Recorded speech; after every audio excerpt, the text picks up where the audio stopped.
ایک نظم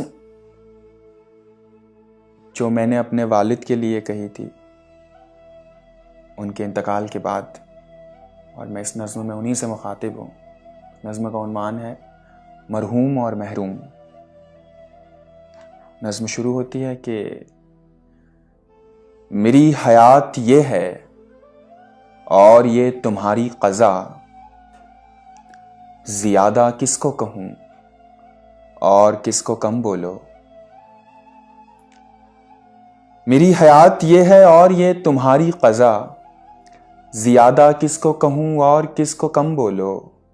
تم اہل خانہ رہے اور میں یتیم ہوا، تمہارا درد بڑا ہے یا میرا غم بولو۔ ہزاروں قرض تھے مجھ پر تمہاری چاہت کے، مجھے وہ قرض چکانے کا موقع تو دیتے۔ ہزاروں قرض تھے مجھ پر تمہاری چاہت کے، مجھے وہ قرض چکانے کا موقع تو دیتے۔ تمہارا خون میرے جسم میں مچلتا رہا، ذرا سے قطرے بہانے کا موقع تو دیتے۔ بڑے سکون سے تم سو گئے وہاں جا کر، یہ نیند کیسے تمہیں آ گئی نئے گھر میں۔ بڑے سکون سے تم سو گئے وہاں جا کر، یہ نیند کیسے تمہیں آ گئی نئے گھر میں۔ ہر ایک شب میں فقط کروٹیں بدلتا ہوں، تمہاری قبر کے کنکر ہو جیسے بستر میں۔ میں جب بھی چھوتا ہوں اپنے بدن کی مٹی کو، بدن میں لمس اسی ٹھنڈے بدن کا ہوتا ہے۔ میں جب بھی چھوتا ہوں اپنے بدن کی مٹی کو، بدن میں لمس اسی ٹھنڈے بدن کا ہوتا ہے۔ لباس روز بدلتا ہوں میں بھی سب کی طرح، مگر خیال تمہارے کفن کا ہوتا ہے۔ میں بوجھ کاندھوں پہ ایسے اٹھا کے چلتا ہوں، تمہارا جیسے جنازہ اٹھا کے چلتا تھا۔ میں بوجھ کاندھوں پہ ایسے اٹھا کے چلتا ہوں، تمہارا جیسے جنازہ اٹھا کے چلتا تھا۔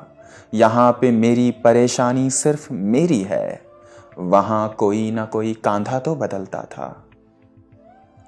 تمہاری شمع تمنا بس ایک رات بجھی، چراغ میری توقع کے روز بجھتے ہیں۔ تمہاری شمع تمنا بس ایک رات بجھی، چراغ میری توقع کے روز بجھتے ہیں۔ میں سانس لوں بھی تو کیسے کہ میری سانسوں میں تمہاری ڈوبتی سانسوں کے تیر چبھتے ہیں۔